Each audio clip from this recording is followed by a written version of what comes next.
சில நாட்களுக்கு முன்னர் மேற்கு வங்கத்தின் தலைநகரமான கொல்கத்தாவில் மருத்துவக் கல்லூரியில் முதுநிலை மருத்துவ படிப்பு பயின்று வந்த 31 வயது பெண் மருத்துவர் பாலியல் வன்கொடுமைக்கு ஆளாக்கப்பட்டு கொலை செய்யப்பட்ட சம்பவம் நாட்டையே உலுக்கி போட்டது.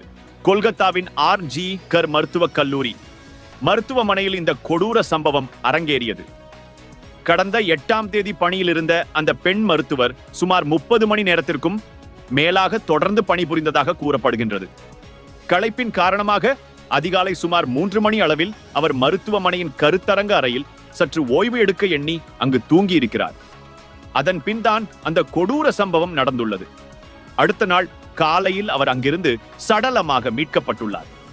பெண் மருத்துவர் நிர்தாட்சண்யமின்றி தாக்கப்பட்ட இடம் ஒரு காடோ மலையோ பாழற்ற கட்டிடமோ ஊருக்கு ஒதுக்குப்புறமான இடமோ அல்ல.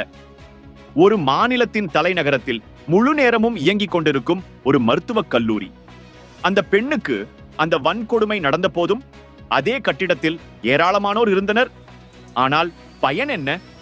இதை கயவர்களின் குள்ளநரித்தனம் என கூறுவதா, நம் அமைப்பின் கையாலாகாதத்தனம் என நொந்து கொள்வதா, அல்லது பெண் மருத்துவரின் தலைவிதி என கடந்து செல்வதா? கொல்கத்தாவில் பெண் மருத்துவருக்கு நடந்த பாலியல் வன்கொடுமை மற்றும் படுகொலையை கண்டித்து நாடு முழுதும் மருத்துவர்களும் பொதுமக்களும் போராட்டம் நடத்தி வருகின்றனர். பெண் மருத்துவரின் கொலைக்கு நீதி கேட்டும் நாடு முழுவதும் பல மருத்துவர்கள் இன்று வேலை நிறுத்த போராட்டத்தில் ஈடுபட்டுள்ளனர். இதன் காரணமாக பல மருத்துவமனைகளில் வெளிநோயாளிகள் சிகிச்சை பிரிவுகள் செயல்படவில்லை. RG கார் மருத்துவக் கல்லூரி மற்றும் மருத்துவமனையில் RG car medical college and hospital நடந்த இந்த கொடிய பாலியல் வன்கொடுமை மற்றும் கொலைக்கு நீதி கோரி மருத்துவர்கள் தங்கள் ஜூனியர் மருத்துவர்களுடன் இணைந்து வேலை நிறுத்தத்தில் ஈடுபட்டதால் மேற்கு வங்கம் முழுவதும் சுகாதார சேவைகள் சனிக்கிழமை கடுமையாக பாதிக்கப்பட்டன. அரசு மற்றும் தனியார் மருத்துவமனைகளில் வெளிநோயாளிகள் பிரிவு சேவைகள் பாதிக்கப்பட்டுள்ளன.